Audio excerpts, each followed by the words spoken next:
પોરબંદર સહિત દેશભરમાં એલપીજી ગેસના સિલિન્ડરની અછત સર્જાઈ છે ત્યારે વડાપ્રધાન નરેન્દ્ર મોદીએ ગેસ ઉત્પન્ન કરવાની વિચિત્ર ટિપ્સ આપી હોવાનો આક્ષેપ કરીને પોરબંદર કોંગ્રેસ દ્વારા તેનો વિરોધ વ્યક્ત કરવામાં આવ્યો હતો અને રાણીબાગ નજીક સૂત્રોચ્ચાર કરવામાં આવ્યા હતા તથા નવતર પ્રયોગ કરવામાં આવ્યો હતો જે અનુસંધાને કાર્યકરોની અટકાયત કરવામાં આવી હતી। જ્યારે દેશમાં એલપીજીનો સંકટ હોય અને માતાઓ અને બહેનોઓ ને સહેલાઈથી આજે એલપીજીનો બાટલો ન મળતો હોય ત્યારે આપણા યશસ્વી વડાપ્રધાન શ્રી નરેન્દ્રભાઈ મોદીએ એક વૈજ્ઞાનિક ઢબે દેશને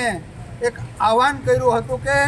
જે પોતાના ઘર પાસેથી જે ગટર અને નાળા નીકળે એમાં એક પાઇપ નાખી અને બર્તનમાં કાણું કરી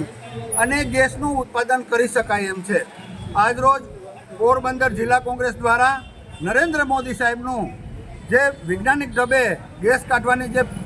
ફોર્મ્યુલા હતા એ ફોર્મ્યુલા ઉપર આજે પોરબંદર જિલ્લા કોંગ્રેસ દ્વારા એ ફોર્મ્યુલાને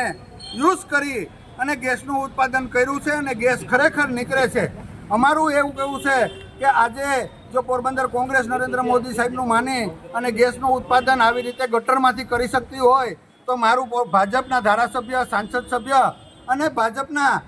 કાર્યકરોને મારી વિનંતી છે કે આજ પોરબંદરની માલિકોના ગેસનું સંકટ હોય તો ઘરે ઘરે જઈ અને અમે જેવી રીતે ગેસનું ઉત્પાદન મોદી સાહેબનું માનીને કર્યું છે એવી જ રીતે બધાને ગેસનું ઉત્પાદન કરતાં શીખાડે એવી અમારી કોંગ્રેસની માગણી છે।